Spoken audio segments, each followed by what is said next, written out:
Hi everyone, how are you? You all good? So welcome everyone to our fourth tasting. I'm losing count at this stage. Our fourth whiskey tasting. And tonight we have 6 amazing samples, and Dahi will be going through our W. O'Connell range. We have great samples tonight to taste, and I hope everyone enjoys it and asks as many questions as you can. And we have Chris Hennessy that made our lovely cocktails tonight, which he'll go through in depth analysis on it. So tonight our host is James and our president Andrew. So I think he deserves a round of applause now. Tonight. When did we go to men? No, yeah. But yeah, I mean, we're only going 5 months. We're officially going since the beginning of November. We're on to our 4th tasting, so it's a fantastic success to see everyone here. And we have another 20 packs that went out for people online who are joining online. Some will join afterwards.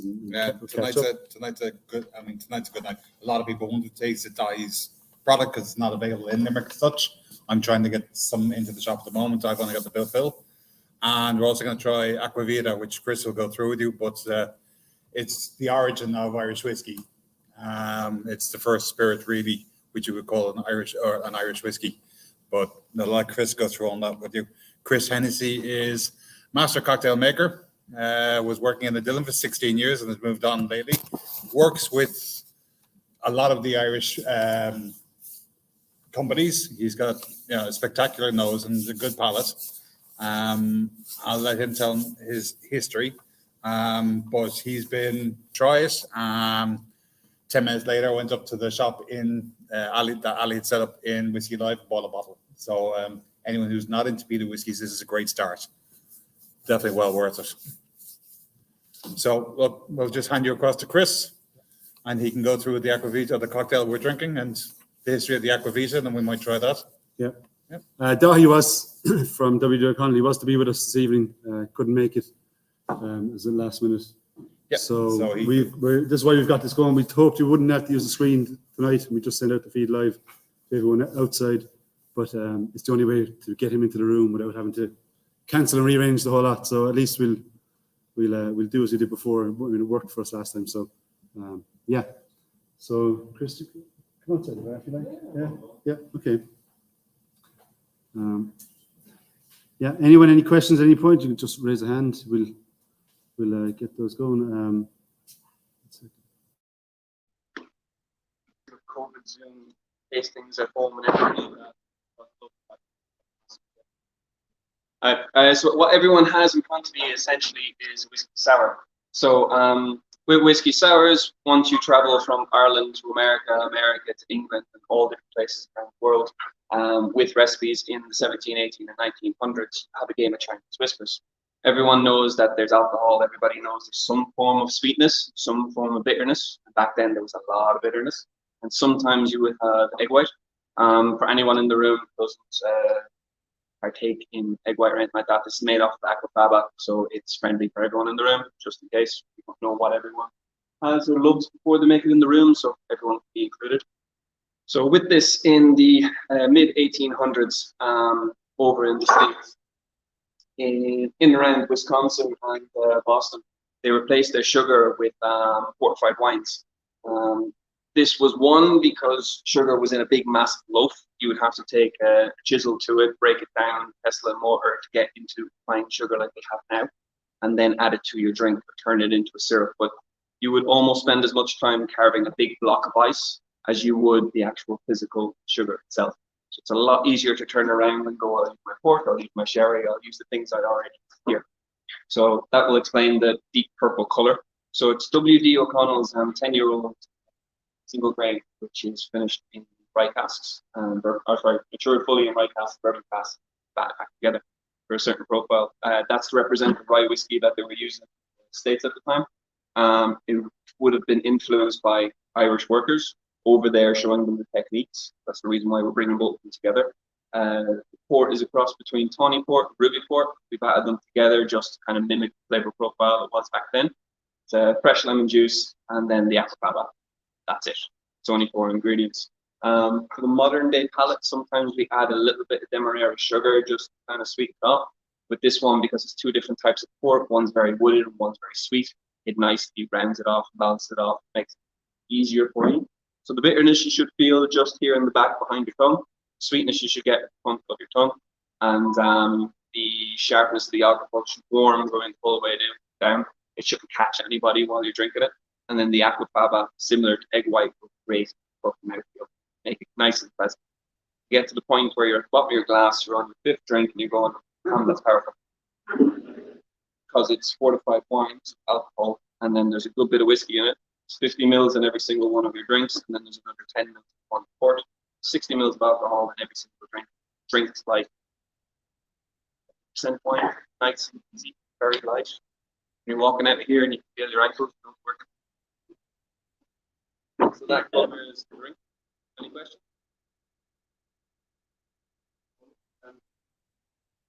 In terms of other cocktails, I'm sure everyone's bought leave or they do without having to buy. Yeah, without having to buy a back shelf. So one of the best and worst things about COVID is we're reading cocktail books and you're seeing all these things online. You're thinking that recipe would be great, and then you go into a fantastic place like Fine Wines. You see an entire shelf worth of cures, and you're only using them a couple of teaspoons at a time. So when you buy one bottle, that'll last you at home a couple of days, a couple hours, a couple of weeks, a month first. So it's very easy to have an entire back shelf full of 10 or 12 spirits. But if you're doing that at home, that's a couple €100 worth. So if you find a drink you have outside, like 101 or here 14, find out the recipe of it, buy that one bottle that you're going to constantly use over and over again. By the time you've finished the bottle, hopefully in the space of a couple of weeks, not days, you'll have mastered that drink. You're like the amount of sweetness that you like, the sourness that you like. One of the handiest things to do is if you learn how to make sugar syrup, be it out of white sugar, dark sugars like Spado or Demerara. If you make that at home, and then for every 700 ml bottle, if I put 200 mils of sugar in the bottom of this, and then I top it up with whiskey from whichever brand that I like or whatever kind of style that I like, that's essentially an old-fashioned mix. It's also a hot whiskey mix. It's also an Irish coffee mix, because for 50 mils of a pour, you have enough of a sugar to alcohol ratio for enough. Again, everyone will have a different type of sweet tooth. Some people take a little bit more, some people take a little bit less. But if I was doing this for the room, 200 of sugar, 500 of alcohol. If I pour 70 mils of that, I'm making an old-fashioned. If I'm pouring 50 mils of this, I have a hot whiskey or I have an Irish coffee. That's my base to it. So all of a sudden, you're only adding boiling hot water, you're only adding hot coffee, and you've cut 2, 3, 4 minutes worth of process out of it by having this. You can have it chilled in your fridge. So Andy is pouring wine, pouring it over ice.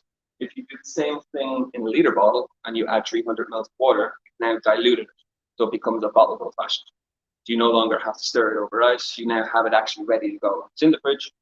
You can get big amounts of ice, pour it over top. The hardest part is doing the orange twist because it takes 10 seconds.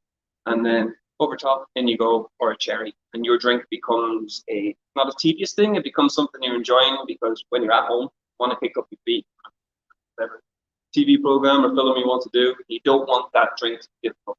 Because if you went in there and it's going to take you 20 minutes to make all the prep ingredients, you're going to have to squeeze everything fresh.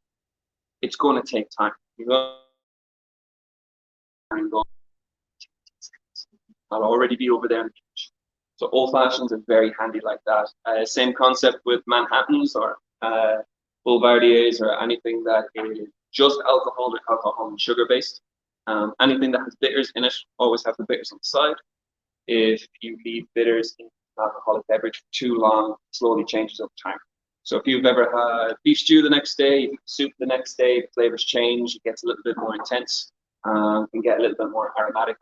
Bitters will do that, the same as salt and pepper.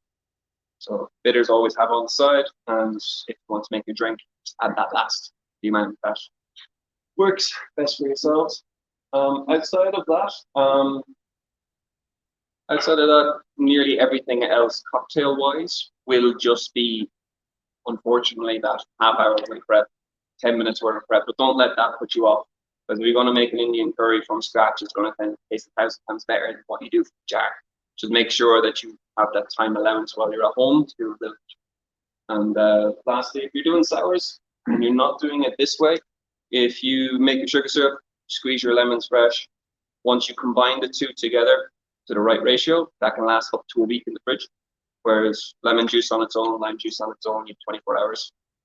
So if you cut that with sugar to the ratio that you're doing, you cut it with honey to the ratio that you want to do it, you can get up to a week with that sour mix, so to speak. We call it a sherbet. The sugar balances off the pH scale of the citrus juice, and that will actually last in your fridge, which is kept at a certain or the right temperature for up to 7 days.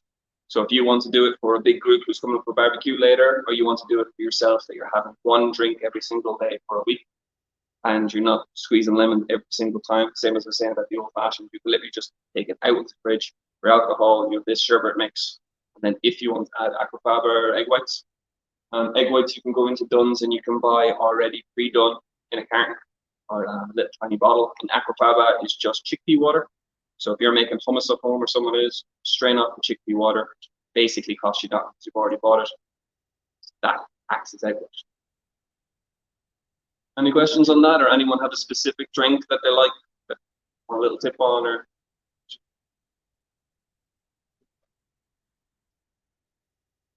Personally, no, because they are pasteurized to keep the shelf life longer, which means it kills all the acidity. So if you're following a recipe from a book, your sugar ratio, your alcohol ratio, everything will be way off to what that will actually give you. If you're just putting a small dash into a hot toddy, then it'll be okay. It'll be the exact same as just squeezing a lemon in. But if you're adding it as an actual ingredient to a full-blown sour or something that requires 15, 20, 25 mils of lemon juice, the acidity is going to be way off to start with. And you'll probably at the end of the drink be thinking that you just made it very bad, as opposed to the ingredients made you. Yeah, fresh is always king.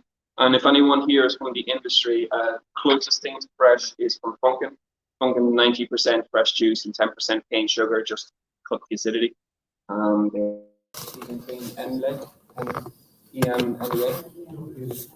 Yeah, so if you go into the milk and cream section in Dun Super Value or whatever you have closest to you, there is a cream called Emle, but they also do a vegan version of it.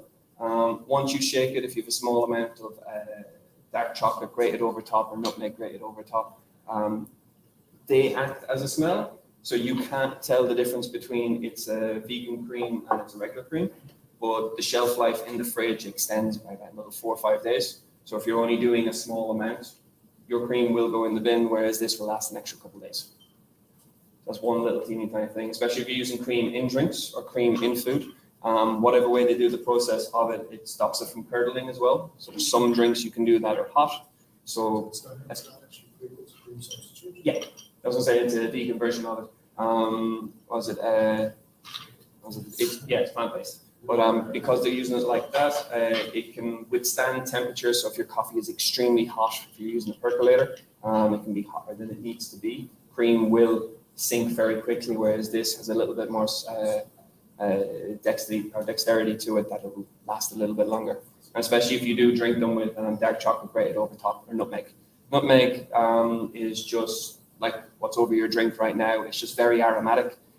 It lets you know that there's whiskey inside. It lets you know that the spice is inside if you're using bitters or things like that. It just adapts your senses to the point where you can actually pick out herbal notes, wooded notes from the whiskey through a lot of mixtures and drinks. Whereas dark chocolate, you're about to get a creamy texture with the coffee underneath, which is quite bitter. The dark chocolate.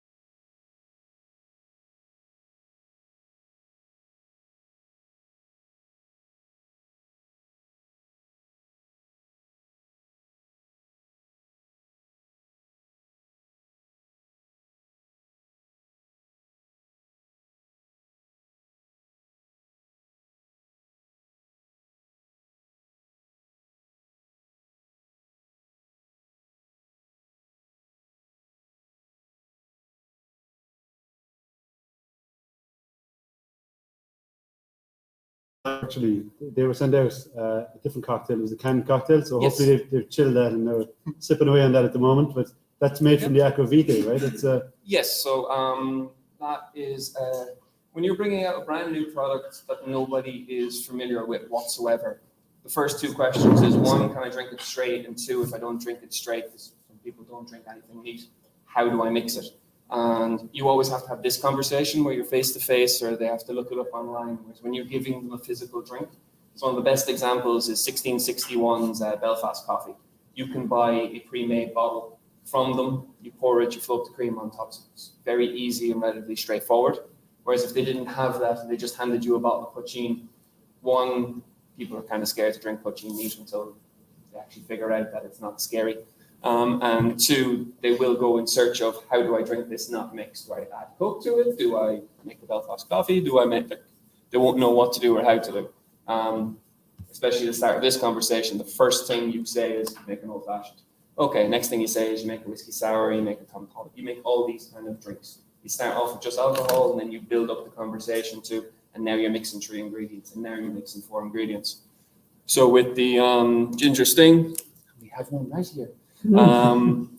This was our way of introducing consumers that I can't have a face-to-face conversation with, of how to drink it if they want to have it as a mixed drink.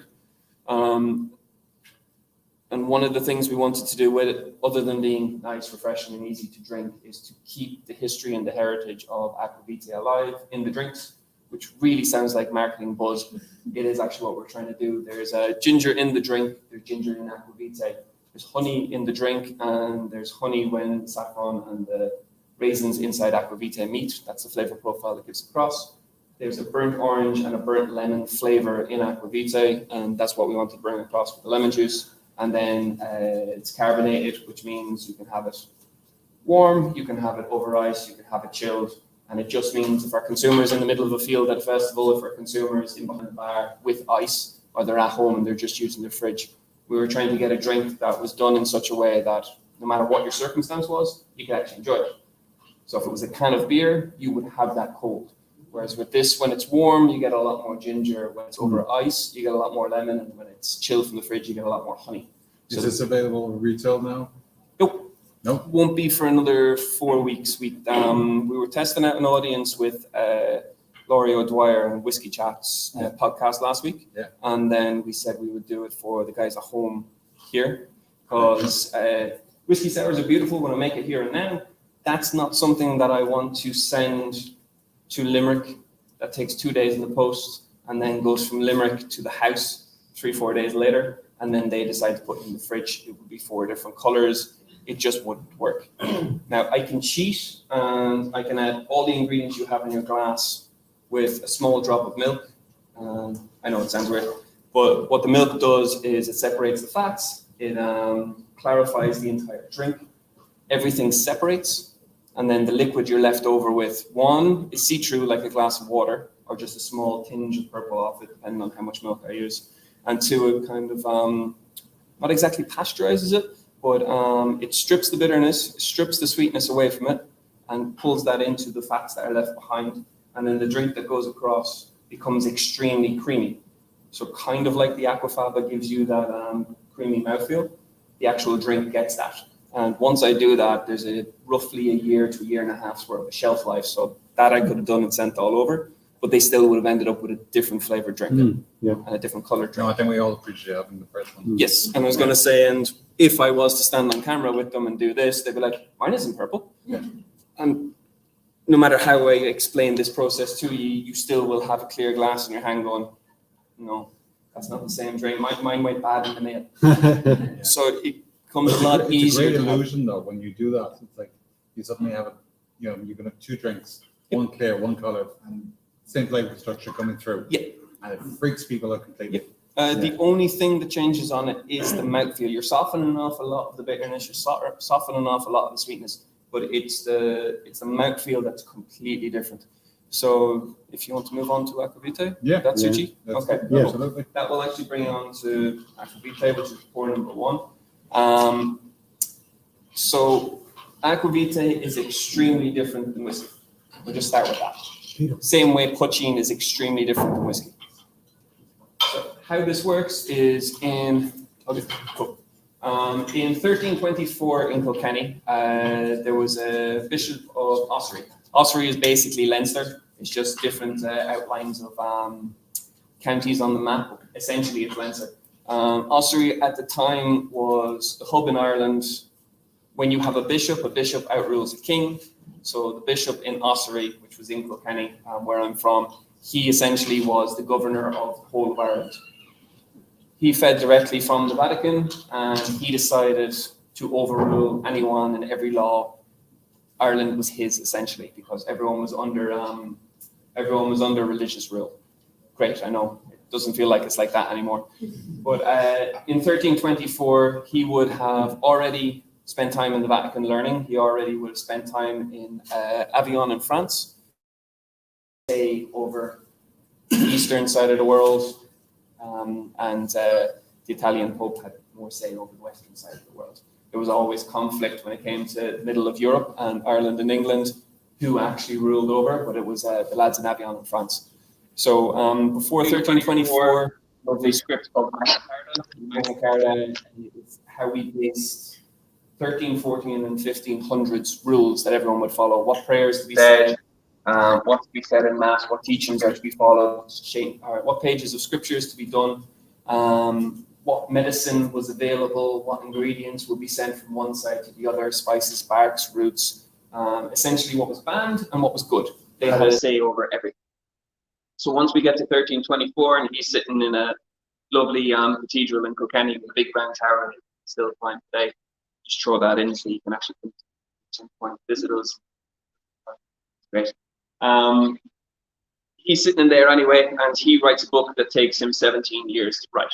At the very start of the book, one of the first things he does is a little treatise on aqua vitae, and it's 2.5 pages of compounded Latin, explaining what aqua vitae is, all the things that it cures, and it's 2.5 pages of compounded Latin, which means if I was to talk now with no of, back, the, and all the little teeny tiny words that make a sentence, that's compounded Latin. 2.5 pages of that, if I was to turn into our English, would be about 16 pages worth of conversation we have to translate. Only took about 2.5 years to get it right. There's little pieces in it where they have just little letter symbols, like D with a dot. D with a dot could mean Juanta. If it was Juanta, we'd be doing everything by weight. If we're doing it by weight, an ounce today is not the same as an ounce back then. A stone today is not the same as a stone back then. That would be fun. If it was Juella, Juella would be money. Trying to figure out the currency these days, how much petrol is one thing. Figuring out back then how much spice would have cost, it's impossible because you're selling for something, you're selling it for different, the next person selling it for different. It turned out to be a weight thing, but same thing came from the Vatican, same symbols. So once we figured out the Vatican's measurements, we knew to go to Avignon, find out Avignon's measurements. We knew what we were dealing with. That only took about 4 months. Google doesn't help. You have to go to all the old books, go to different parts of Ireland and outside to do this. It's fun, to say the very least. Yep. Yeah. Yep. So the book, yeah. Yeah. The book is 2024. Yeah. So the only difference between what they had back then and what you have in front of you, other than the fact that I can't stand beside him and watch him roll the cauldron round, to know it was 18 degrees this way and 5 turns back that way. They would have used a grape distillate at the time. They were redistilling wine until 1351, when lovely Black Plague kicked off, and through ships coming through the Black Plague came into Ireland, pushed down south to southwest, just past here down as far as Cork. But was it? Once they did that, we had to start using local grains. So essentially, we were fermenting beer, and then we were boiling the beer and boiling the hell out of it, and turning it into some form of alcohol. Then using all the different bark roots and spices that we have inside the aqua vitae to flavor it. Once you boil stuff that isn't pasteurized and isn't worked to the degrees that we have now, you get a lot of off flavors. So all these botanicals are not just medicinal, but they are there to disguise the bad flavors and actually make it palatable. So everybody wants to have a smell. Does this go through the same process as the? Oh, sorry, yeah, the distillate. So this essentially now is pot still distillate, half malted barley, half unmalted barley. you do have a little twist to it, but I'm not going to explain that now. And then all the ingredients are put inside this cold maceration. Think of it like a tea bag. Steep a tea bag in cold, and eventually you'll get color across. Eventually, you get flavor across. So with this, you have cloves, cinnamon, 3 different types of ginger, raisins for sweetness, saffron for majority of the color. It gives across a honeyed flavor profile, and you also get burnt orange. That's what you get off the nose. Now, before you move on to the palate, because this is a cold maceration with botanicals, they all have different levels of oils. So cinnamon oil is very bitter and very hot. Raisins are sweet, that will cook that. Cloves are very dense and oily. So when you do have it on your palate, you get clove oils first, and then as they kind of slowly slip away, the cinnamon oils will coat your mouth. That'll be a little bit warmer. You will always get a lot of warmth to the ginger at the back. The sweetness at the front, the cross between honey and burnt orange, that comes from the cinnamon, the raisins, and ingredient called spikenard, which is a valerian root. It's a nerve tonic. Helps you with your brain when you're essentially what they were using it for back then. But please don't let me tease you too much. Do move on. Have a taste. 50%. So the distillate is 66.1. We bring it down to 61.6 because that's a friendly alcoholic volume of the botanicals. When it comes off maceration after 42 days, each ingredient goes in at different stages. Comes off after 42 days, and your ABV levels have dropped from 1.6 down to just over 55%. Fluctuates a little bit at the end, just over 55%. We dropped that to 50 because 50 is the sweet point for soluble. Your oils are still in suspension, and there's enough sweetness coming across to balance it off. So up until now, we wouldn't pour a vodka and ask you to sip it neat because it's vodka. Everyone will be go, that will burn me. We wouldn't pour a gin neat because again, you'll get the preperception that this is going to be scary. Aquavitae and poachine are two things that realistically you have to try neat to experience and know if you like it or not. But it's most likely in the future something you will have at a hot toddy, something you will have next drink. It is absolutely fantastic. I know I sound biased saying this, but it's actually from a bartender's point of view and cocktail point of view, it is a fantastic base ingredient because it has enough of high volume that it would never disappear in a flavor profile. There's so many botanicals in the background that if you're using a herbal liqueur, you pull something out. If you use fruit liqueur, you pull something else out. If you're using it with rum, you'll pull out cashew nuts. If you're using with cognac, you pull out wooded nuts. If you're using with other whiskies, you pull out the sweet vanilla, caramel fudge, and things like that. So it's a great base ingredient. It's a great minor ingredient. It's great to have you try this neat. I know it's not going to be everyone's cup of tea. We didn't make it to please everybody. We made it because for a decade of bartending, I was telling people about poaching. They're like, where do I get that? You go into Hills of Clare. You go the whole way up to north. You couldn't physically give it until the likes of Bon Poachine came along. It's big goal. Now we can turn around to 30. I think it's 32 bottles on the back of 1661's backdrop. We can now turn around and go, these are all the different styles of poaching. Some are from today, some are from sugar beet, some are from mixtures of grains. Tulcon that's released today, released on Friday, announced today from Cologne is all peated malt. So we can now turn around and talk about loads of different varieties of poaching. For the first 4 years of me doing this, I could tell people about Aquavitae. For the last 30, maybe 40 years, we could tell people about Clonmacnoise in 1405. That somebody died from drinking Aquavitae. What was it? No idea. What's it taste like? No idea.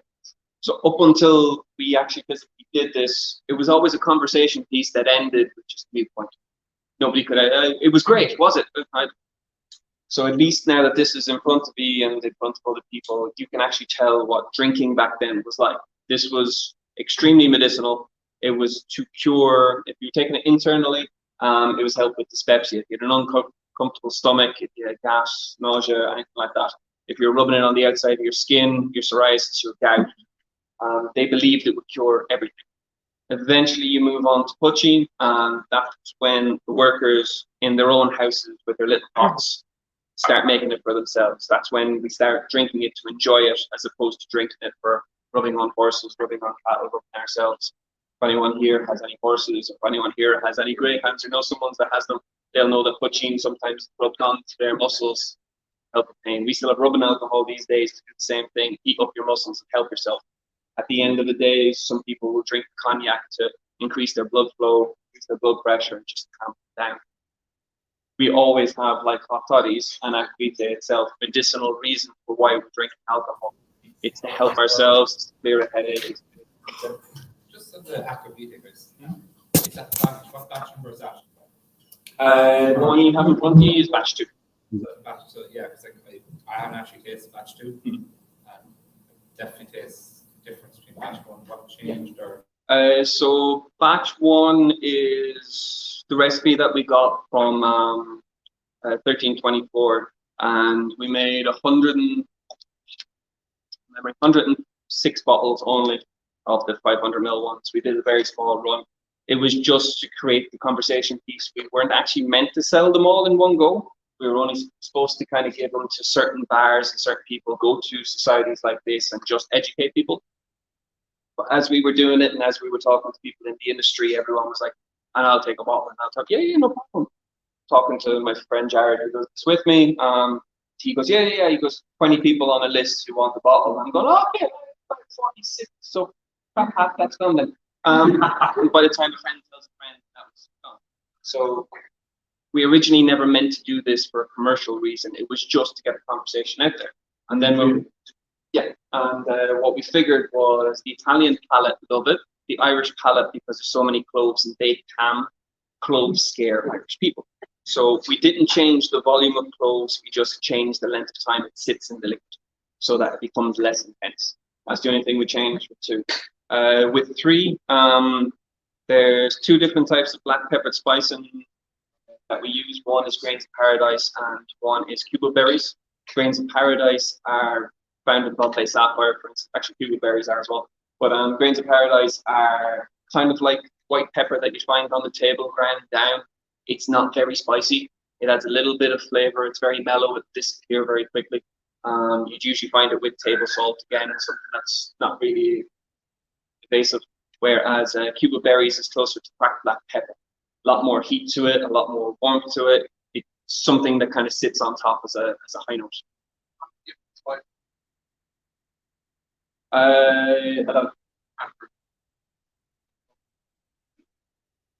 Just raisins. Yeah. So 11 or 12 ingredients, 11 spices, barks, one fruit, one always. Raisins are only there for sweetness, just to balance it off. You were saying. Yep. Yeah. Once so this is in the 1300s. One, obviously, there's no trains, buses, or anything like that. Everyone has to go by horse and cart. So if they bring this to a different district in Ireland, or bring it across the waters to Scotland, or they bring it across Scandinavia, that's how you go from aquavite to Scandinavian aquavit to Ishkaba in Scotland. All that happens, the only significant difference is if you go across to England and Scotland, they have a lot more green herbs.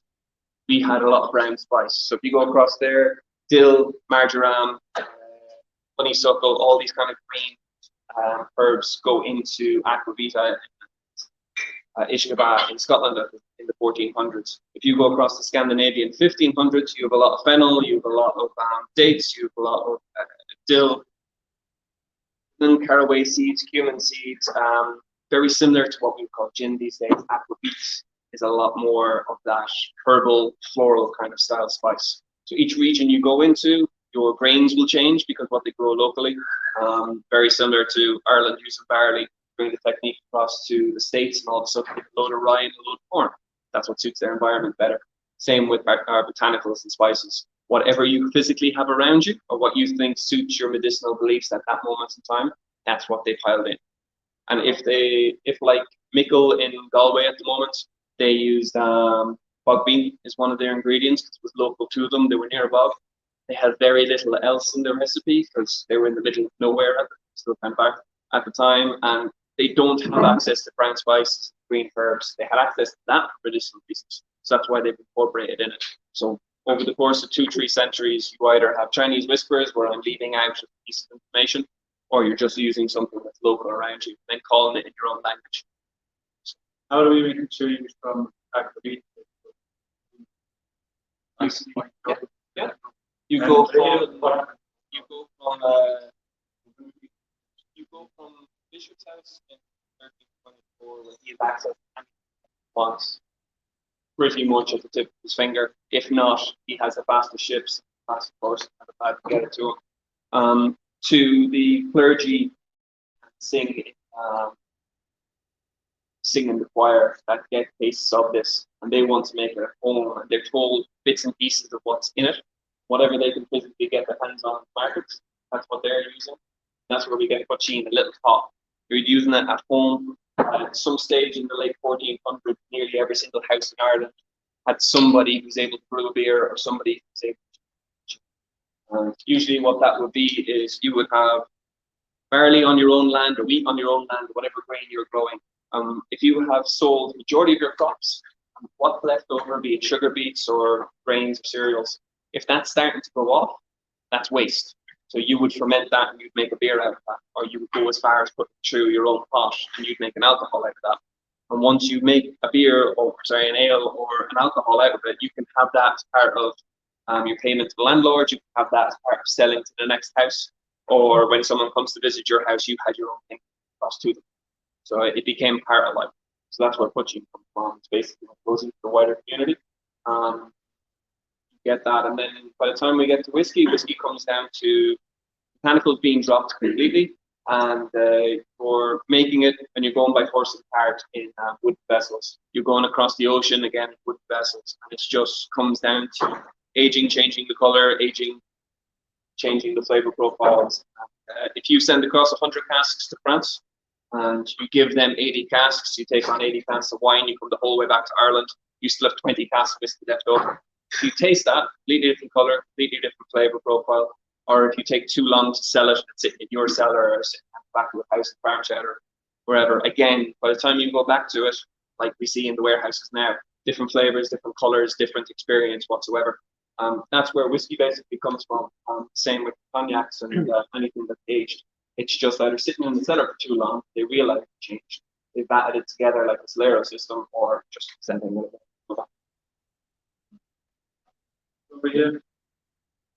Here online. Good background. You hear us either? Hi guys. Yeah, the lighting isn't the volume isn't great coming through. The way in which we're doing it now, no, we will be. We'll be using Perkins probably to start off with, because a lot of the wooden vessels to start with have been smaller, especially for travel, taking up less room on boats. We'll be doing it with peated cereals eventually. One of the main reasons we're not doing it now is at the time I was doing the research, even though I know peat would have been involved drying stuff, it wasn't naturally just dried there and then by the households. Is very little people in Ireland were using peat at the time. If they are, it's just peated malt. Unlike Cologne now, who are messing around with different cereals, other places messing with different cereals, which is great. So now we know that I won't be going in and playing with someone's stills and then ruining the flavor profile of the next liquid to go in. Peat is a very hard thing to take away. We'll be working with different juicers for different cereal grains, following recipes from Galway, which will have certain cereals, North, which has certain cereals, and just following it like that. So each batch we do will alter in a way to do a different time period, a different time zone, or whatever recipes we come across.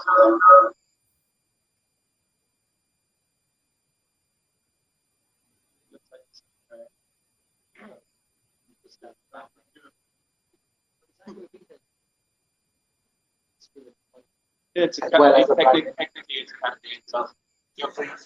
So you're not primary, but Yeah, it's one of those things that the reason why we did that is not to confuse anybody. Obviously, it doesn't say that's what it was just that nothing existed at this moment in time for it. So rather than I call it as myself, Eric call it myself, whatever, as a brand name, and then a spirit side. People have to know what about it, have to know what Belvedere is. People have to know what cognac is, know what is, that kind of thing. Even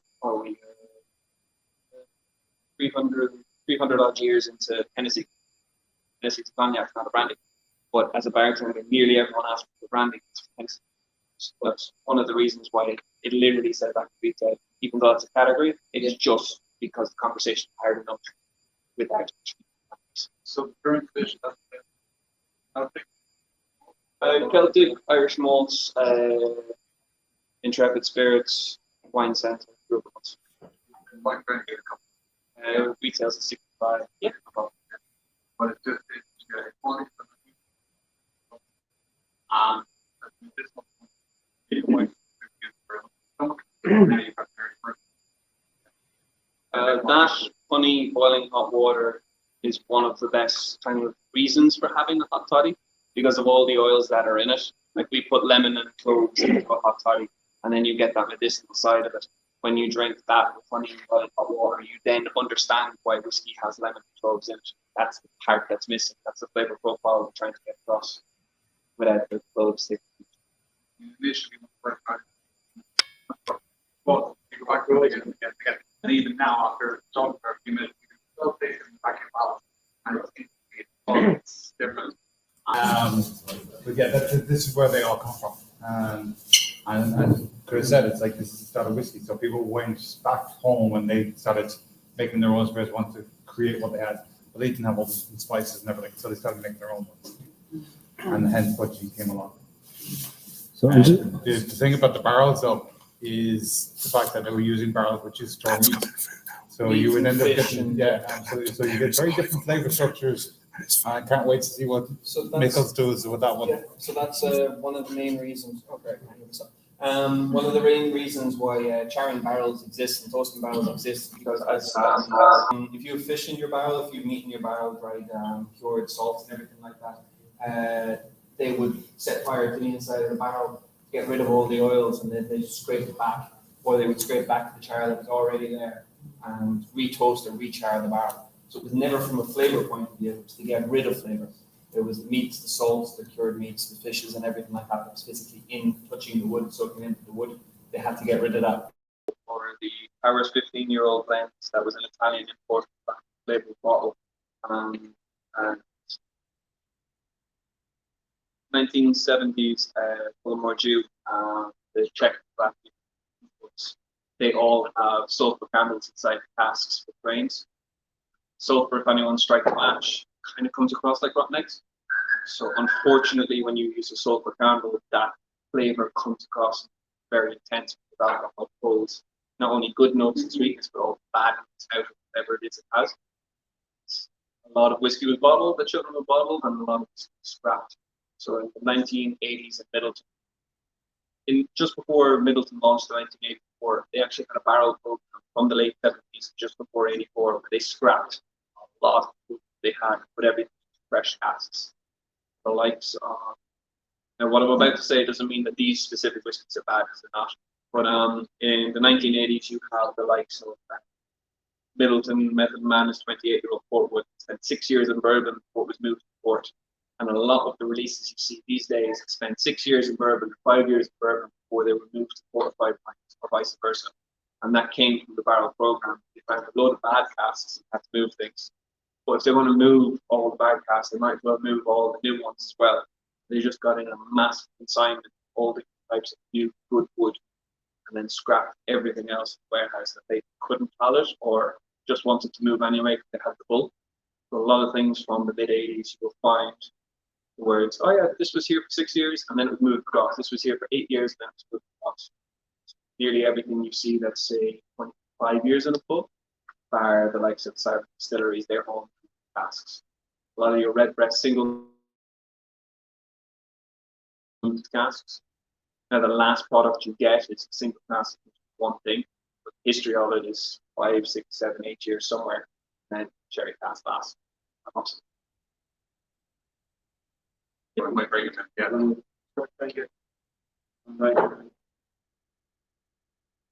And look, Rich, thank you very much.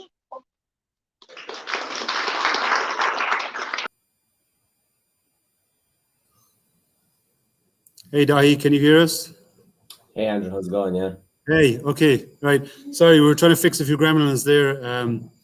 we couldn't seem to get the sound correct where we could speak to you and have us not play out and hear you guys. So just trying to sort all that out here. So we seem to have gotten that right now. So sorry for the delay. Great to have you with us here. Let's try that. Can you hear me now? I can hear you fine, yeah. Okay. All right, we've got you now. Okay. So, yeah, great to have you here with us in virtually, if anything. Saved us having to rearrange the whole event. We've got €5 whiskies here to try. 5 fantastic whiskies. I've managed to have a quick taste of each when I was putting together some samples. So it's yeah, some mighty whiskies you've got going. Good, glad to hear it. Yeah, I'd just like to send my apologies to everyone in yourself and all the organisers and the members of the society. Just unfortunate family logistics went against us today, so we kind of had to do it this way. So it was either that or postpone it for a while, and we didn't know when we'd get to reschedule it. So I hope you accept my apologies. I was really looking forward to getting down to Limerick. I've very strong Limerick connections. I've been at a lot of the Treaty Counties games over the years and in Thomond Park a lot of time as well. So it's a place close to my heart. So it would be nice to be down there tonight with you all. Yeah, I mean, hopefully we can get you back again. We'll do something again in the future where you can join us here, and we'll have you with us. You know. Yeah, hopefully. I can't see you guys now at all at this stage, right? Just so you know. So yeah, it's a bit like talking to myself.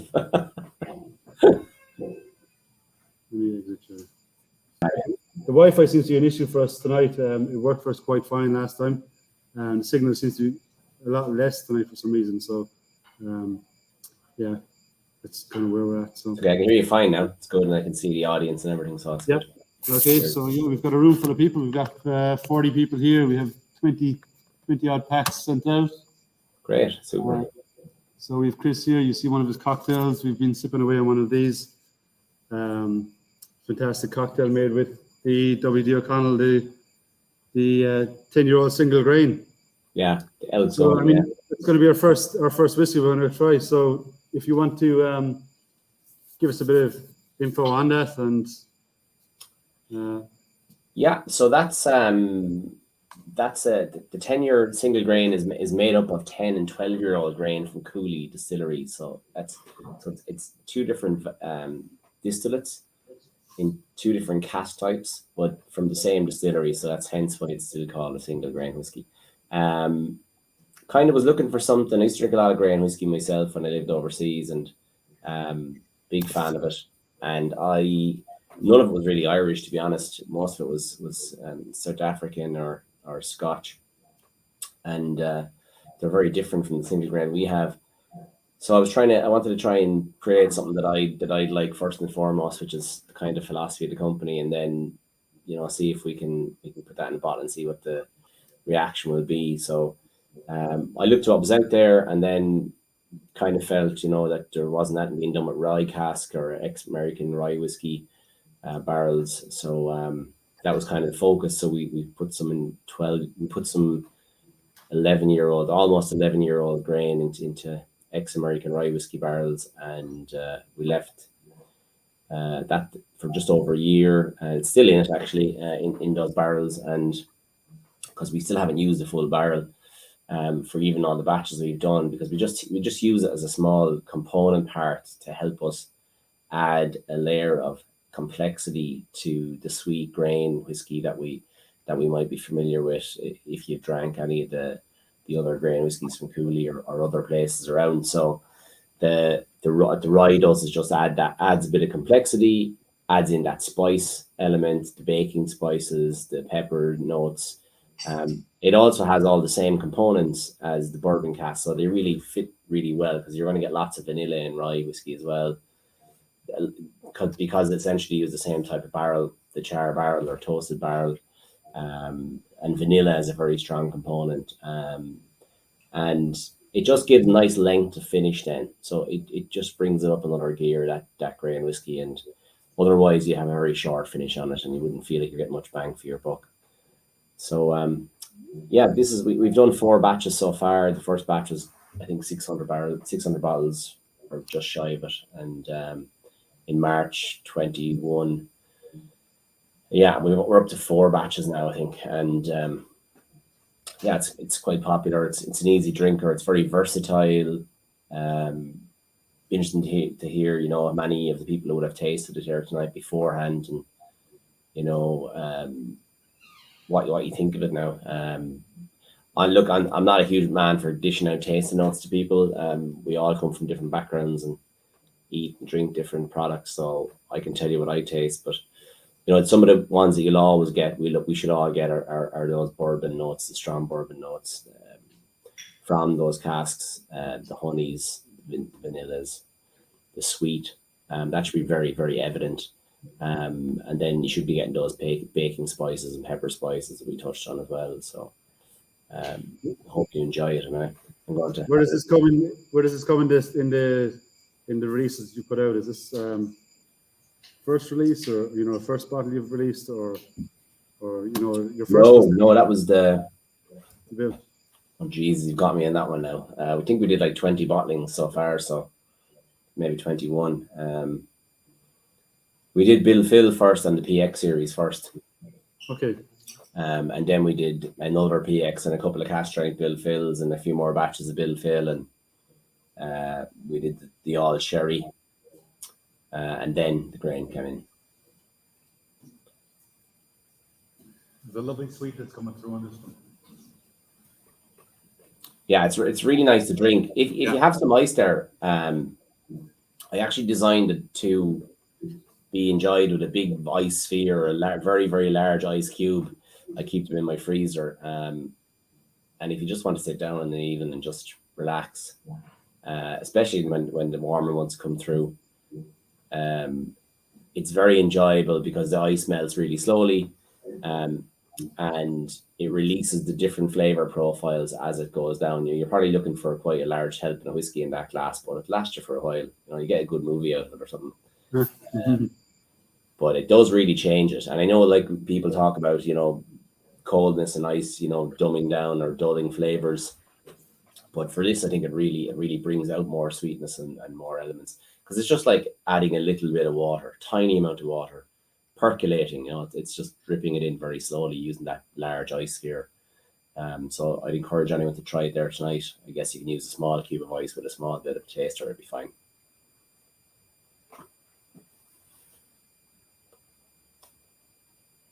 Sorry, of the rye. Yeah, I didn't get that question. Sorry. Is this a blend of bourbon and bourbon cast, single grain, and rye cast? Yeah, that's right. Yeah, there's 12-year-old whiskey. 12-year-old grain is in rye, ex-American rye whiskey barrels, and the 10 is all in ex-bourbon. So I don't finish it, so it's not a finished product. I vat it together, marry it, or blend it. Yeah. You know? And the percentage of that, I mean, is it 50-50, or, you know, 70-30 or what? It'd be small enough. I wouldn't be telling you exactly. I'm fairly transparent on anything. Like, you can ask me, but my that's the only bit of IP I have left at this stage. Okay. Yeah, of course. So do you want to tell us a bit about WD? I mean, as it came about, and you know how where you've brought it from to where it is now. You know, I mean, you started out just bottling in where, in your backyard, or what? No.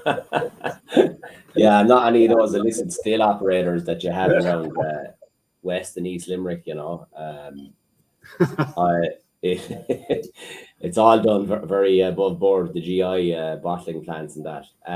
Yeah, so we're independent bottlers and about to become independent bottlers and bonders. So I guess the differentiator there is that we didn't have our own bond. We were tenants in other people's bonds. But now we're moving into our own bond. We were busy finishing it off at the moment, and we should be good to go in April, I think, really.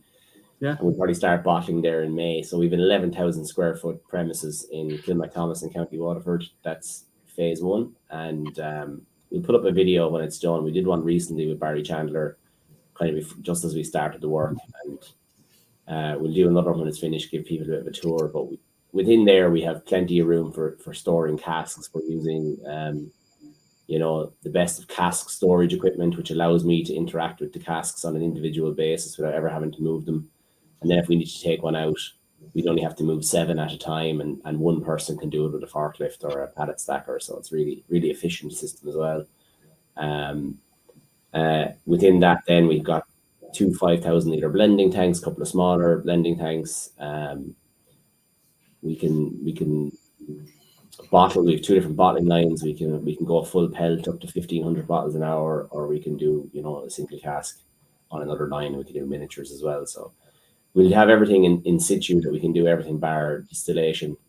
And there are no plans for distillery either. So we're very much focuses on getting as much whiskey and spirit, good spirit, from good distilleries in Ireland and abroad, and bringing it to bottle under our own brand, and imparting our own maturation techniques, finishes, whatever on it, and that's I think we can have a really interesting product range as a result, because there's no limit to where we can source from, really, and that's pretty exciting. And then on top of all that, then we grow our own barley in County Tipperary in a Henny. They're near Faheen, if anyone is a horse racing fan, maybe. And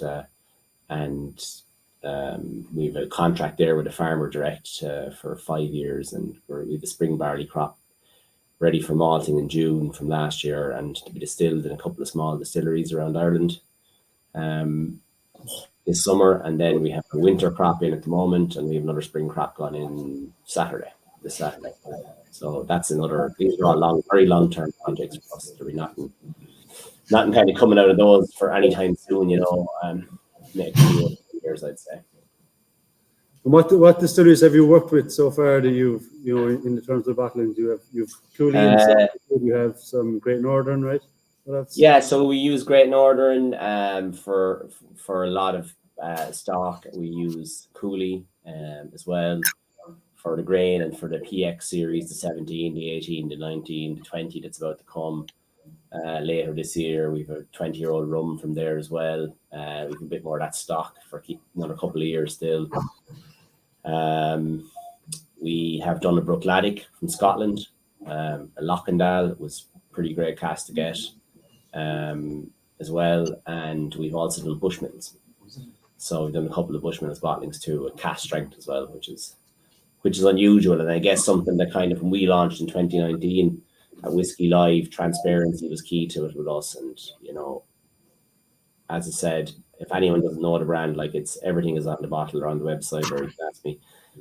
You don't have to go look for stuff unless you're a complete nerd and you want to know about ppm levels and things like that, and the exact hours and minutes it was in the cask. Other than that, you're kind of covered, and we name every distillery we work with on the back label of every bottle, with the exception of the Lockendal by Bruichladdich, which they allowed us to put it on the front of the bottle, which is great. That's it there.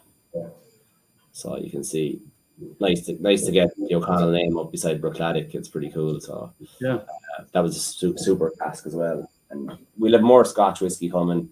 The focus very much on Irish, but we're also looking at Petit Champagne Cognac and Armagnac from Bass Armagnac, and we're working on a bourbon with a pretty heavy hitting bourbon player in the US, and Swedish whiskey as well. So I'm doing a collaboration with a German independent bottler as well, using some German whiskey and our own whiskey from Great Northern. And in terms of using the distillery name on the bottle, do you find any pushback from any distilleries? They prefer you not to, or they're all happy enough to do that? Well, no, I don't. No problems whatsoever from anybody. Yeah. What about the other crowd? I suppose once they know you're doing something good. Yeah, what was the question?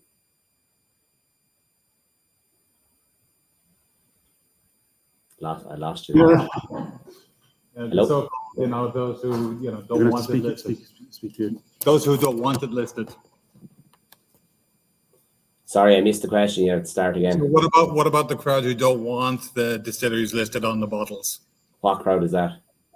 Well, according to Twitter and everything like that, Irish Whiskey Associations, etc. Who am I speaking with? Sorry, James. James, is it? Yeah. How's it going? How are you? Good to see you. Couldn't see you there. Yeah, James. No, there's no like. All I can speak for is how I'm getting on and what I'm doing. How are you? And I've never had any issues at all, and I don't ask either, by the way. So I own the whiskey, not them at this point. They might have distilled it, but that's as far as it goes. No, and that's not me being big-headed or obnoxious. That's just I've never been asked to sign an NDA by anybody. And everybody is aware of it, and people from those distilleries know about it, and there's no problem. I don't think it's really the distilleries; it's the other people involved, isn't it? I'm not going to put you on the spot there. It's just politics.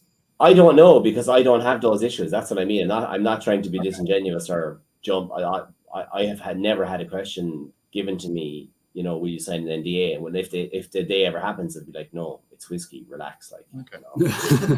Totally agree with you. Absolutely, 100%. So we move on to the next whiskey. Yeah, do you want to tell us about the Bill Phil? Obviously, there's a lot of history there. This goes back to your great grandfather, right? Who's Limerick bound? So Bill Phil is originally from Mount Collins, West Limerick, just outside Abbeyfield. On the border, Cork, Kerry, Limerick, there are 3 counties. And that's where my dad is from as well. And I would have spent a lot of time down there fly fishing on the River Field as a young fella, bringing in a bit of turf from the Bill Phil bog and trying to doss as much as I could before real life kicked in, I suppose. And so Bill Phil, the original Bill Phil was William Philip O'Connell, and he was a blacksmith and a merchant storekeeper in Mount Collins. Now, he didn't sell any alcohol or any kind. It was all, probably boxes of dried fish and black tea and sugar and that kind of stuff. It wasn't, there was no fridge full of meats or dairy product or anything. And they were quite basic, I guess, and they would have had, lots of hardware and things like that. And as a blacksmith, then they were kind of local engineers, I suppose, fixing tools, and then they went into machinery, etc. So Bill Phil got his nickname basically just because his name is William Philip, and there was so many O'Connells that were unrelated in the area at the time. I suppose there wasn't a lot of movement around, and he just became known as Bill Phil. He set up his forge in Mount Collins, across the road from the old RIC barracks there in 1890, and the shop at the same time. And then his son, Jackie Bill Phil, or Sean Bill Phil, my grandfather, took over that business, and he worked forge all the way up to when I was in the late 80s, early 90s, and my uncle Joe took over as well. He kept it going until early 2000s, and it obviously changed a lot in that time. The shop was going as well and everything. So when I decided they were kind of famous anyway for forging a tool called the Bill Phil Schlon, which would have been to cut turf, and then as it wore out, it would have been used to kind of turn tails, fods, and for the spuds and drills and things like that.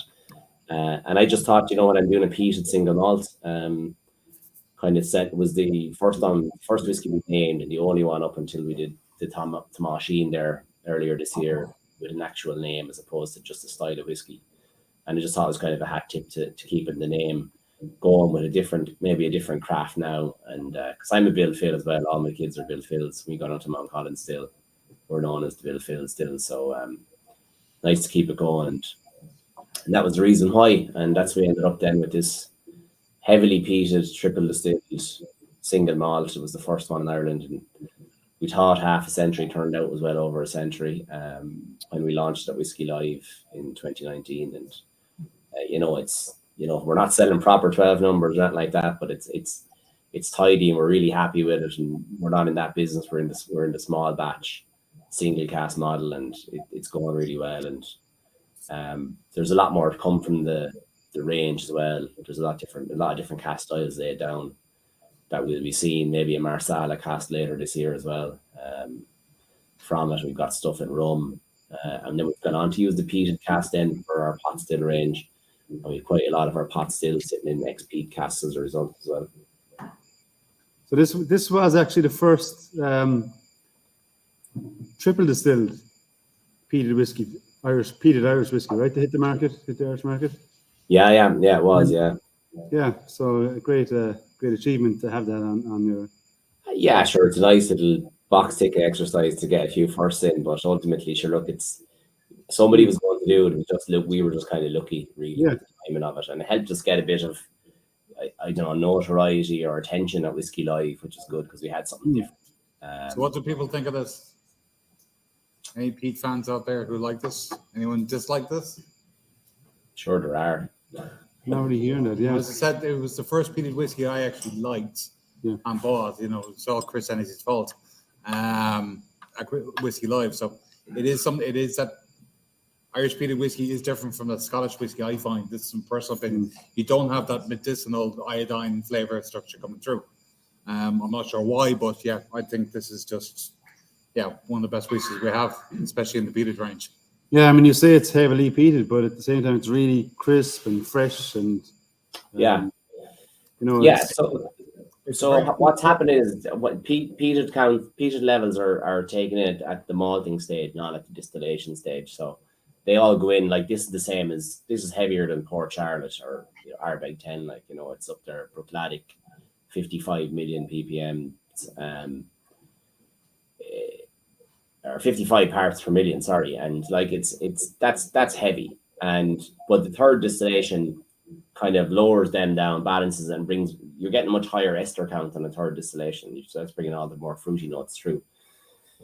So then it's a really fruity distillate to begin with, and it's going to work out that way. And then we only put it into one particular cask style. So I was lucky enough when I was buying them to come across a few different cask styles that were ex-American whiskey or ex-bourbon, and we've only kept with one particular cask profile, and that's it.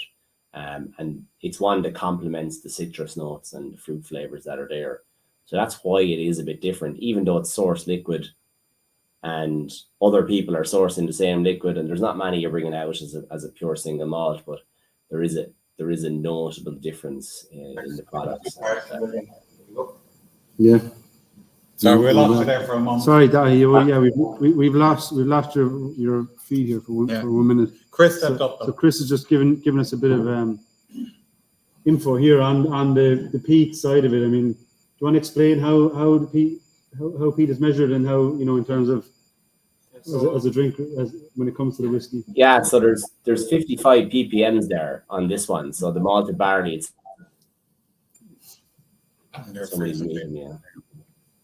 Hello? Yeah, I can hear you. Yeah, so it's malted in Montrose in Scotland, actually. So this barley is unfortunately Scottish barley as well. That's the other kind of caveat I should disclose. And it's malted in Montrose in Scotland because there's nobody here peat malting to the level that Great Northern would require to do a couple of weeks of distillation every year. So it's 55 ppm, so it's a bit higher than Port Charlotte, Ardbeg. It's the same as the Bruichladdich Lochinau that I did, which is 55 ppm. If you were to taste the two of them side by side, they're very different. They're cast at much higher at different levels. Like that Bruichladdich would be cast at 73% probably, and Great Northern malt probably at 63%. But also the third distillation is just giving us a lot higher ester count, and it's balanced, and the phenol levels are dropping through the distillation. So rule of thumb is kind of, might be down around 20 mark, 18, 20. But nobody really counts that at the end. That's not how you count ppms in peated malt. And we use only one single cask profile to give us a continuity of flavor profile. So that means we only use casks that were in from one particular distillery in the US for this particular bill fill that you've been trying over the last 3 years. So that's what's given us that continuity of flavor profile, and it's what differentiates it from other peated single malt that's on the market that's sourced as well. Like everything you've tried tonight, just let it mellow in your mouth for one. Breathe it back in. You're gonna get more fruit flavors coming through. That's the whole thing about whiskey. It's like after 5 minutes in your mouth, it's still sitting there. You take a breath in, you bring it back in, breathe in through your nose. You're gonna enjoy that flavor again and again and again until you move on to something new.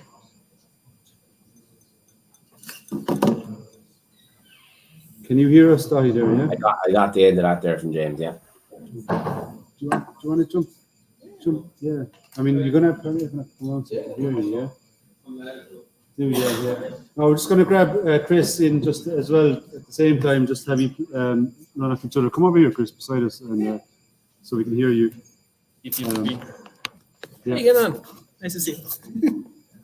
Right, so if you were to try an Islay whiskey, you'll get the medicinal, iodine, briny, sea salt kind of style flavors of peat that majority of us will have had from Lagavulin, Lefroy, and the usual Scotch peated Islay malts that scare the crap out of people to the point where they don't go back to peated whiskey. If you go across to the likes of Lackandal and Bruichladdich, you get charred meats, barbecue char, that kind of saltiness. That's salted and cured meats. Nice, easy, unoffensive, not medicinal at all. It's a little bit more approachable, but with the Irish stuff, like Bill Phil, because it's triple distilled, you get a lot more of that fruit characteristics that you get from actual malted barley and single malts that we know and kind of become accustomed to. So you'll always get smoke and the peat up front, but as James was saying, if you leave that sit in your mouth and you breathe it in, you taste it, you get a bit of peat. On the second sip, you get a little bit more fruit. On the third sip, the fruit starts to coat your mouth and you get a lot more of it. So it becomes a lot more approachable after the second, third, and fourth sip. Whereas if you take the exact same style of whiskey and you bring it across to Islay, it's usually about sip 6, 7, or 8 that a small bit of fruit comes across, but the smoke always becomes a barrier. So depending on the styles of peat that you might want to approach, this just shows if you come from a single malt background, you'll get a lot more of that single malt fruit, spice, and citrus that we're used to in behind the smoke. And the smoke becomes like Earl Grey tea citrus with kind of like tannin. We were able to sway JP at Whiskey Live and a lot of consumers that just went, we will have the 17-year-old PX because we're not trying the peated.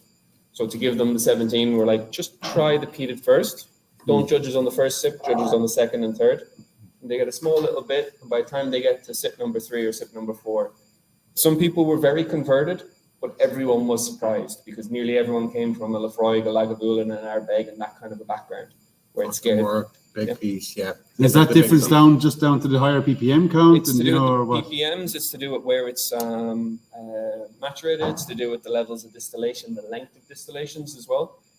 Some double distillations will last as long as triple distillations. They will leave it distilled slower.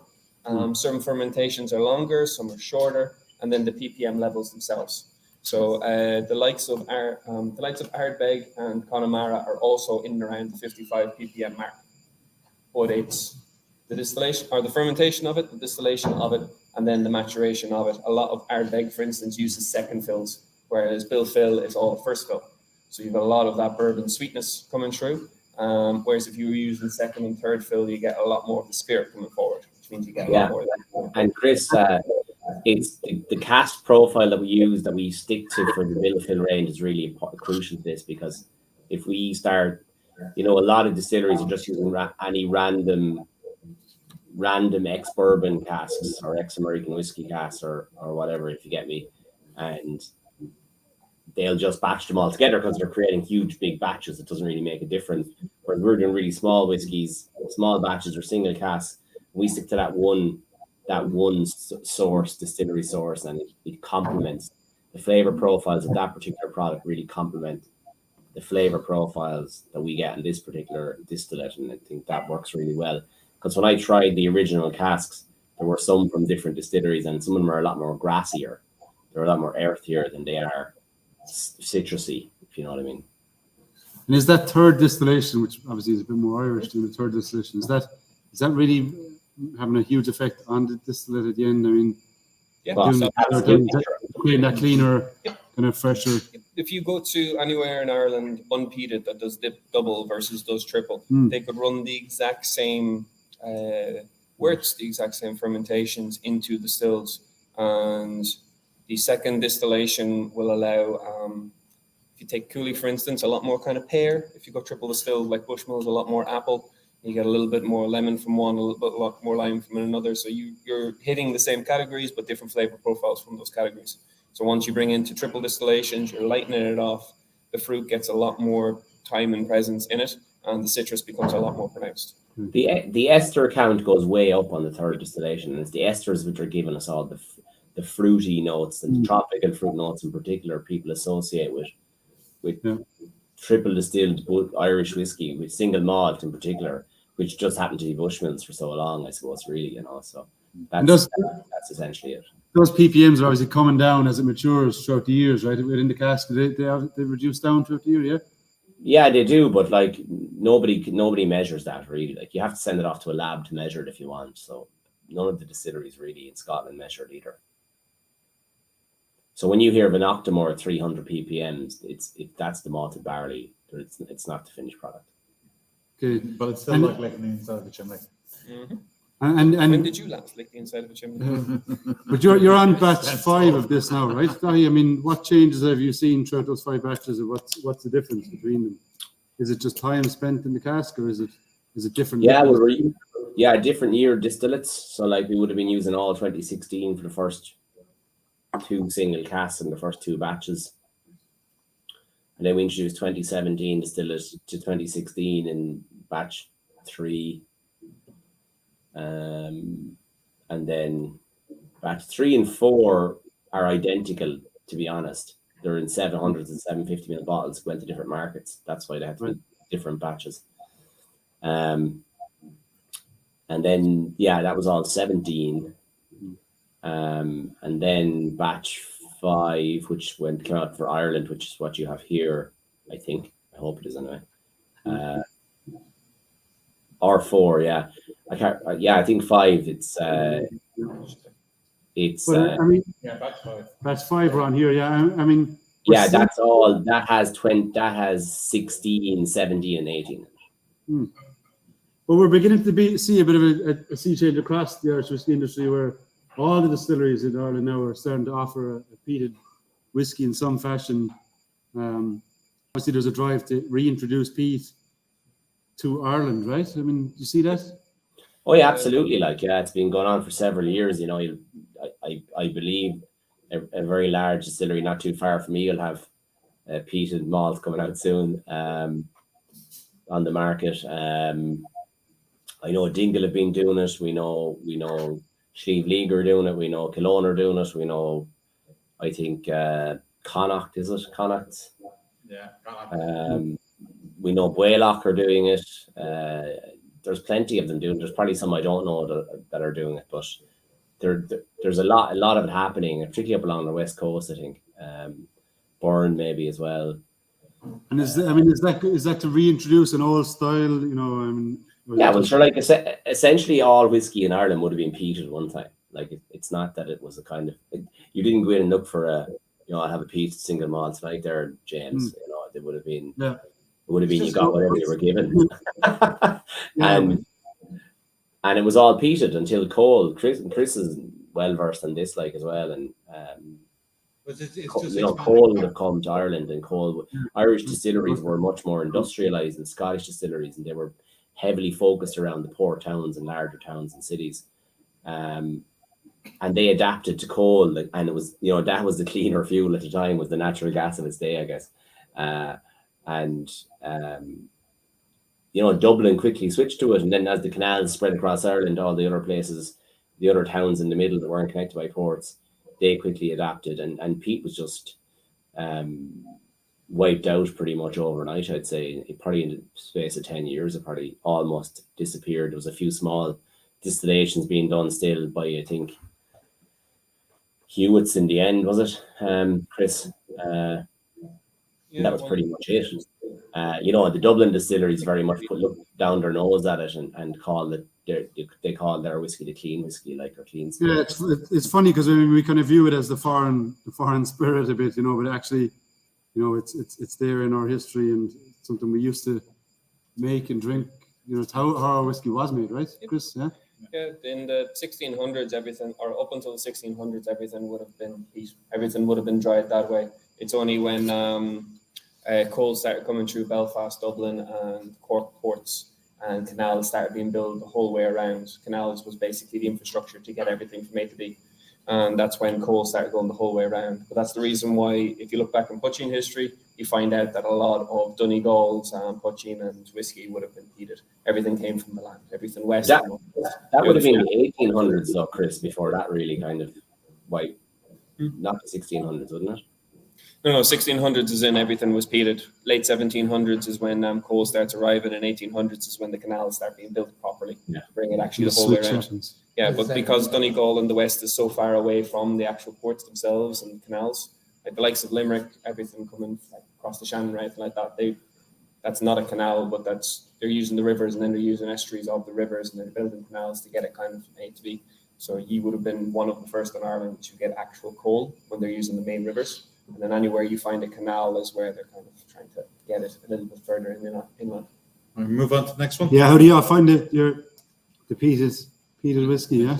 I think that's It's pretty good, yeah. It is. I mean, this one in particular is really good, yeah. And it goes great, you know, if there's somebody in the house who likes that and doesn't like it. It goes great in a tall drink as well, like during the summer, particularly like a smoky Collins with, you know, bitter lemon or club lemon if you wanted, or San Pellegrino limonata. Right, really yeah. tasty after a day in the garden. Or smoky Irish coffee or something like that too. So next up we have our next one, yeah. Yes, the surprise release, and you've suggested to throw this in here into the middle and give people a bit of something good to look at. It's a release that, do you want to tell us about it? Yeah, so From Clear to Here is the first in I guess a collaboration series we're doing with breweries, and we're trying to put a different spin on them rather than, you know, the ones other people are doing, and some of them quite successfully. We're trying to do, you know, all our whiskeys, we're always trying to do something slightly different, you know, and this is no exception. So this is a double distilled single malt, and we worked with Bridger Kelleher in Western Her Brewery in County Clare. He was looking for some good casks to work with his Imperial Stout, and I had commented on, I think on Twitter, that I really liked the Imperial Stout he had, and we just got in touch. As most things happen during COVID, it was all done through social media, and I dropped down a couple of barrels to him. Some we didn't use, we picked this one to use, and he put the Imperial Stout in it for a number of months and then took it back out. And then I refilled it back with the same distillate, not the exact same, but from the same type that was taken out of before it, which was 5-year double distilled malt from Cooley, or from Great Northern. And we left it in there for, I think, about 4 months, maybe 5 months. And the bitterness from the stout was after taking over, and I love stout, but it was just there was too much bitterness. I wasn't getting to interact with the casks regularly enough, and I decided that I would stick it into a fresh rum cask that we had. We'd a batch of fresh rum casks come in, and we stuck it into one of them, and for just a short spell, took it back out. Natural cask strength, 54.54% ABV. Great color on it. Drinks almost like a bourbon, to be honest. It's really different. It does not taste like any other Irish whiskey I've ever tasted. Really nice one. It was supposed to go to the US as a US exclusive, and I can tell you here tonight we've canned that because shipping costs are absolutely astronomical. We just can't afford to do it. So it's now going to Belgium next week instead. Any coming to Ireland? Yeah, there's a few bottles being kept back for people in Ireland, but the vast majority are going to Belgium. Yeah, we got the site name so we can actually get a bottle. There'll be numerous sites. I'll let you all know as soon as it comes up. That's good. Again, you keep surprising me. Actually, yeah. I mean, I just want to put something up here, just so you know. I can't see you then now, lad. Sorry, so I'm a bit in on yeah, I'll bring us back up here. I do want to mention that we have a 10% Irish malt discount code. It's for all of the W. O'Connell range. Okay. It's a treaty tasting. Anyone wants to buy any W. O'Connell, you have that available. It's available until Sunday. So what do we think of this one? So Yeah, it's good, yeah? yeah, it's got a depth. It's just like, yeah. Yeah, it's got real character, this one, isn't it? Yeah, it's really great. It was really surprising, you know. It was really pleased with it. And we're already starting to work on another few. So, What rum, where was the rum from? Travelers. Okay. Why was the decision to go and put this in a rum cask prior? I mean, was it just part of experimental stage or what? Or? It was experimental. I just felt there was too much bitterness gone, and I wanted to freshen up the cask. And you know, I was kind of considering just freshening it back into a first fill bourbon for a bit of a lick of it, I suppose. Bring a bit of sweetness back in, and I said I just felt like rum. You know, rum and porter go pretty well together. So, you know, like. It's at the end of the day, we're just trying to match flavor profiles. It's not unlike cooking or creating a dish or creating a cocktail. They're just trying to get. What did Bridger think of it? Say again. What did Bridger think of it? Bridger hasn't tasted this yet. It hasn't. Oh. No. Don't be trying to get me in trouble. Yeah, no, Bridger's got really, really good product. Well, we're trying. You'll see it if you're out around Clare. A lot of the local bars will carry it. Just really, really good drinking.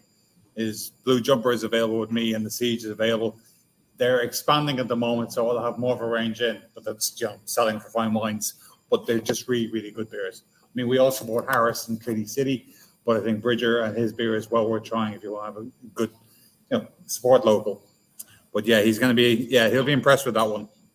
Definitely. Yeah, sorry, I missed you there for a minute, but his stouts in particular, I'm not a huge IPA fan, so I do drink a bit of it every now and then, but I'm definitely into porter and stout, and he does a really nice job in it. I find he keeps the ABV level at around 10%, which is enough. Some of the other higher ones are a bit too much for me. I think they've gone a bit too far. So that's why I kind of like reached out to him just to compliment him on that. And he's a good operator, and he's a really nice guy as well. That's good to work with good people. Like. Yeah, and I think Dave and Mara will appreciate the cast strength variation on this. Yeah, like it's great. It's our first 700 ml cast strength bottle, actually. Yeah. And price point, I think in Belgium it's €90, so it's pretty good. And we're going to work on some more of it now that we know how to make it. Yeah, no, I'll stock that one for you, no problem. There'll be a bit of imperial stout need to be made, but we'll have to figure out. I'm sure we'll figure it out somehow. Yeah. There'll be no problem selling that, I'm sure. Which? Yeah, we do. So yeah. Is the feeling in the room good about it, or interesting? like Yeah, that? what do you think of this release? Yeah, we're getting a lot of thumbs up about this in particular. Yeah. Yeah, throw a few bottles onto Irish malt if you can. And to the room, as well. No. Sorry, you're fine wines Road Street. Yeah. No, even worse. No, that's something I have a note in with my bosses at the moment. Yeah. Especially on product, which we're trying tonight, that we're trying to get them in. At the moment, I've got the bill fill in, but because I'm buying through a secondary supplier, we're not getting the deal. So Dahi's been on to me. I'm talking to suppliers, so we will get more of his range in at a more realistic price. Absolutely. But then again, it's like the bill fill I charge €85 for. You'll pick it up elsewhere for 70, 75. But once you've tasted it, you'll pay the 85. It's just great drink. Oh, geez, that's what the price is up, so. Yeah. We support I'm like the poor farmer. We don't make much at all in this. Like, you're an ex-hotelier. You're not that poor. Oh, jeez, I'm not an ex-hotelier. What is your background, Dai, coming from? I was a publican really for a long time. He travelled. I was a publican mainly. Did a lot of live music as well. As in put on live music gigs. I used to have the Savoy in Cork. I thought you were going to give us a song now. You're going to give us a song. We thought you were going to give us a song. No. No. That'll have to be in person someday. And yeah, no, like yeah, I did a lot of international music acts as well down there, putting those on, and I had a bar in Hong Kong with some mates as well, and kind of got into some other small businesses, then started different businesses, and kind of with a view to getting into whiskey. I was trying to build a distillery actually in Killarney. That was my plan from about 2014, and we had a site picked, and we were 4 sites in Scotland. We had planned, discussed, and picked, and we had architects and sale agreed on a site, and subject to planning, and just pulled out of it. Really, it was 900,000 LPA plan, so would have been distillery number 6 in Ireland actually if we had went ahead. So now today there's 43. I think there'll be maybe close to 50 by the end of this year open. Yeah. So it's really great to see that, and that's what makes doing what we're doing as independent bonders and bottlers, independent bottlers and bonders, really exciting, and gives us kind of like, you know, I say to people a lot that we can kind of jokingly, but not jokingly, that, you know, we can kind of build a Willy Wonka factory for alcoholics. Yeah. I mean, how hard is it to make that transition from, you know, a totally different industry, or, you know, into starting to bottle stuff and make it a commercial enterprise where you're actually selling bottles? I mean, how Well, difficult? ultimately, you're running, like, I've been running my own businesses for 20 years, so that's what it's about. Like, it's the same thing. It's the daily grind. You know, you have to make sure, watch your P&L and keep an eye on things, and you have to hustle, and that's the basics. They're common themes across any industry. And apart from that, then I just had a real, you know, I do have a genuine deep love for whiskey, and the Irish industry, and I really want to try and play some part in helping it getting back and changing people's opinions on it, you know, because we go abroad and we live in this bubble in Ireland, and on social media in particular, and at tasting events, how great we all are, pat each other on the back, like, you know, and get on a plane, arrive in Germany, arrive in Belgium, Netherlands, France, South Africa, USA, nobody cares. You know, you have to fight your corner. And Jameson, they talk about Bushmills a little bit, talk about Tullamore Dew less. They talk about Conor McGregor more, you know, proper 12, and that's an awful sad state of affairs, really. And you have to fight and explain, you know, we're just selling good whiskey. I always say to people, it doesn't matter that we're Irish. Like, we're just selling good whiskey, and if you like whiskey, try our whiskey, and that's kind of what we do. And that's why independent bottler kind of helps, because nobody knows what a bonder is outside of Ireland. Most people in Ireland don't know what a bonder is. Independent bottlers are well known the world over from Scotch. And so that's the first kind of easy step I have. And then I say, yeah, I work a lot with single malts, and they go, oh, great, that's the next one. And then I do a peated single malt, and then I'd say, oh, I've bottled the Brookladdick, and then you're kind of weighing a hack, really, kind of really sets it. Just, they drop their guard and they're engaged and they want to know. And, you know, grain whiskey, forget it. They don't know that Irish grain whiskey is completely different from Scotch grain whiskey. It's its own category here in Ireland. You know, it has to be made in certain parameters. It can be made in a continuous column still. In Scotland, anything that's not 100% malted barley, whether it's in a pot or in a column, is just called single grain. So if you were to make pot still whiskey in Scotland, it'd just be called single grain. You know, and then try telling them about pot still whiskey again. They haven't a clue. They don't know what it is. They might have heard of Redbreast. They might have heard of Green Spot, but they don't really care about the category. So, you know, we account for about 4 to 6% of the world's whiskey now. So it's that little. We have a long, long way to go.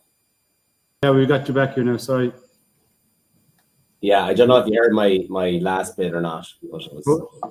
Go ahead. Go again. But it was quite a long bit. I don't know where you went. No, we had you for most of it. You got to 1970s with the move down to Middleton. I didn't even talk about Middleton, so. So yeah, so we'll move on to your next sample. It's the 19-year-old. The PX cask. The PX cask, yeah. So this is a bottle of 46%, right? Yeah, this is a single cask bottle of 46%. 17-year-old malt, double distilled from Cooley.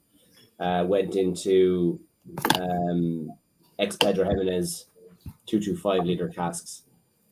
And spent this particular cask was 30 months in that cask, and whiskey was 30 months in that cask. And then I went through the ABV, brought it back down to 46, brought it back up again. Really wanted it to be cask strength, but it just, for me, it wasn't there. So drinks better at 46 than it does cask strength. So that's where we bottled it at. And 360 bottles, 63 bottles is it? Small number, 46%. It's really nice drinker. If you like sherry single malts, it's not overly sherried. The malt biscuit is still there. You can tell it's a single malt whiskey with a hint of PX rather than drowned in PX. And Does everyone know what a PX is? Okay, PX is Pedro Jimenez. It is a very sweet sherry. Now, this is not like your Harvey's Bristol Cream or the same as a dessert sherry. So they let the grapes raisin. They take the juice out of the raisin grapes, and it's a really sweet must. So then they go and make sherry that way. So it's quite viscous. The best way to describe it, if you've ever tried balsamic vinegar, I mean proper real balsamic vinegar, it's that thick black liquid. And same with PX, it's really, really dark black in color, very viscous and really, really sweet. But it adds such good flavor. Similar as a balsamic vinegar. It really, really works very, very well. So the cognac casking, you got Calvados, tequila casking is working as well. Mezcal casking, the Irish are great at experimenting with different casks, and that's a lot of it's down to the fact that Irish whiskey law or rules allow us to experiment with different casks. Some of them work, some of them don't work. But this one definitely works. I mean, do you find that even yourself, Dahi, that you're, as an independent bottler, you're able to experiment a bit more, and every release is different with a different cask type, and you're able to play with things a lot more. You're not as tied down as you might be with a big brand. Yeah, we can be a lot more agile, because we can just bring something out as soon as we feel it's good enough. We're not, we don't have to sit down and go through with the marketing department and the CFO and see if we can do it. And it's not, we just do it, bring out the whiskey, and it's just easy, like, for us. And that's what I love about the business model. Like, that's what From Clare to Here was, that everything down from to the name with that. Like, I was bottling the 19 and the 13 and Tom Machine at the time, big Christmas, and I was like, how are we going to do this with this collaboration series, and how are we going to design the label? And I was just humming From Clare to Here because Tom, who is an American guy who works with me, he asked me how far it is, because I said, I have to come to Bridger Kelleher, you'd have to come visit him. He said, how far is it? And I started singing, it's a long, long way from Clare to Here. Just taking the piss out of him, really. And I said, do you know what? We'll just call it From Clare to Here, and we'll go with that. And that was kind of how that happened. So these are the kind of things we have. And then from designing the label, I just decided then, we got designs back from our designers, and they were all the same as the other ones, which are great. I love them. And I just said, no, just do something different. This is supposed to be kind of a different take on Irish whiskey. So let's have a bit more of a fun approach to it, and made that decision. So these things happen really quickly for us, and it's great. Big companies are very limited in what they can do. And, experimentation is important and innovation, but like, I'm also respectful of the traditions within the industry, and I'm not going to be doing a Tabasco sauce whiskey, or herring barrels or sheep dung smoked malt, or that's just I know that's not what kind of whiskey I want. I know theoretically you can do it. It doesn't mean you should do it. It's a bit like not every cask should be single cask or cask strength. Some people feel they can just do that. I don't. I think you have to be mindful of, if it's a single cask and it's cask strength, it has to be very special, not just a random one that some supplier asked you for, Yeah. So actually, that's a question I do have is regards to single casks, and how some distillers and bottlers will call their liquid a single cask, and others won't. When what defines a single cask? And I asked that to Chris and to yourself. I mean, Absolutely nothing. Absolutely nothing, really. Yeah. Realistically, absolutely nothing. So the term single cask at the moment means that the last thing all the bottles will come from is one vessel. Yeah. You can have 30 casks and at 5 liters from each. The cask strength is because it's a very high percentage. But when it comes to single casks, there are stuff on the market that are 2-3 things put together in one cask. There's stuff that's revatted into a cask for many, many years, but it came from 2 sources or 3 sources. But once it comes from a final vessel, then technically you can call it a single cask. Yeah, I mean, my understanding would have been a single cask. It only ever hit one single cask, and that was it. And that's what I thought single cask was. But yeah, I think that's fantastic if that can happen. It's pretty unrealistic. You'd have very, very few single casks in the world, I tell you. Really, yeah. In terms of if you look at from Clare to here, we actually don't say it's a single cask on there.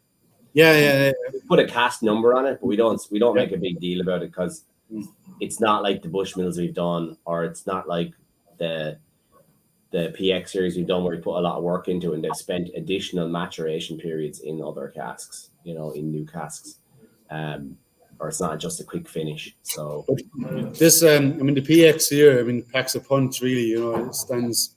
We're kind of making a progression through each whiskey from what I can see, and you nearly think this is a cask strength. When you compare it to Clare from Clare to here, that they're nearly hit you as much with the amount of flavour that they bring, and So well, yeah, generally, you'll probably get a lot more flavour coming out as you lower down the ABV. To be honest, really, yeah. Yeah, water will open up the spirit and allow more flavour out, up to a certain point. Obviously, depends what you're starting with. Obviously, if it's really good quality spirit, you can get an abundance of flavour at high ABV. But in general, the new flavour profiles will open up as it goes down the ABV. So that's probably why, really. Yeah, I can. I don't even hear my son in the background, but I'd say we'll have to move on to the 13-year-old fairly quickly. Yeah, and I know Chris is happy to. If you need to go, there's no problem. Chris will take off if you do. Yeah, I just like 13-year-old quickly, and I can Chris and you guys can discuss things in person. That'll just be easier for you, I'm sure, as well. To be honest. And by the time it hits 13 years old and that you eventually gets it, it's 100% Oloroso sherry cask. Yeah. So this is a true sherry cask, a true single cask. So in that sense, this is a true 100% all sherry matured single cask. It doesn't get much more mature than this, or through to that kind of phrasing than this. This is the same cask as the 12-year-old did the previous year. We just didn't empty it, and we kept it going then for another year. Look, it's fantastic to see, Bushmills single malt at cask strength, and really shining through. I think the difference between the 12 and the 13 are minute enough. The 13 is a little rounder, slightly less in ABV, like 0.2% actually, not a whole lot, but drinks a little better at cask strength. It's not as alcohol forward, but beautiful notes. It's third filled sherry butt, so the spirit is coming through to the forefront, and the influence is, which is the sherry is, taking a secondary role. It's not dominating, or it's taking a parallel role, I guess, and that's what's really, really nice here. I think it's not dominated, and I wish I had more of these casks. They're, this is a gem. Is the intention to reuse these casks once they're empty? Can you hear that question? Is it? That cask is now filled with 12-year-old grain whiskey. 12-year-old grain. Yeah. Really? Oh. Really? Have you seen? Do you see that go a grain into a sherry cask, and is that? Well, it's gone into a single malt cask, not a sherry cask. Oh, okay. It's an ex-sherry butt that was filled with single malt for 13 years. So right. Okay. Now it's an ex single malt cask. So it's going to be really great. I'm very confident of that one. And what are your plans for future releases? I mean, where are you and what have you got up and coming? We have nothing like coming out in the next week or two or anything like that. So it's kind of, I'd say June we'll have a 20-year-old rum, I think, June or July. It's 4 years in rum, ex-rum casks. Single malt from Cooley. We'll have another 20-year-old, we'll have a 20 PX coming out later in the year. As I said, I'm doing a collaboration with a German independent bottler where we're taking some German whiskey and blending it with some Irish whiskey and finishing that. We're doing a Swedish whiskey, working on the bourbon. There's working on loads. Most of the focus right now is getting our headquarters finished and getting our bond ready and our bottling halls ready so we can start interacting with our casks on a daily basis rather than, via DHL deliveries every month. Is the intention to bring the bourbon back to Ireland or to make it as an American bourbon? No, it'll be bottled in America. The first release is, if we can bottle, future bottlings will happen in Ireland if they're for the Irish market or European market. They'll be shipped back in IBC and then bottled. We'll do no maturation in Ireland, basically, if that's the question you're asking. I don't know if you can hear me, Andrew. I think I might call it a night because I think the technical difficulties are starting to. I know. Yeah, we didn't. Everybody's even.